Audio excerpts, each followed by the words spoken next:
আল্লাহর দিক নির্দেশনা যারা গ্রহণ করে তারা কারা? এই ভিডিওর মাধ্যমে আমরা জানতে পারব কুরআনে উল্লিখিত ব্যক্তিদের মধ্যে কারা প্রকৃত বোধসম্পন্ন ব্যক্তি এবং কারা আল্লাহর দিক নির্দেশনা মেনে চলে। আমরা আরও জানতে পারব কারা সত্যত্যাগী ব্যক্তি।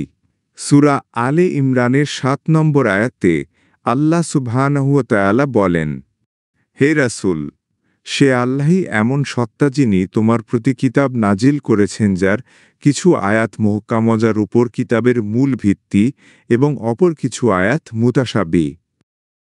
যাদের অন্তরে বক্রতা আছে তারা সেই মুতাশাবিহ আয়াতসমূহের পেছনে পড়ে থাকে উদ্দেশ্য ফিতনা সৃষ্টি করা এবং সেসব আয়াতের তাবিল খোঁজা, অথচ সেসব আয়াতের যথার্থ মর্ম আল্লাহ ছাড়া কেউ জানে না।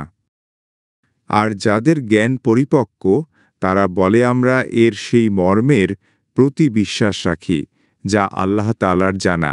সব কিছুই আমাদের প্রতিপালকের পক্ষ হতে এবং উপদেশ কেবল তারাই গ্রহণ করে যারা বুদ্ধিমান।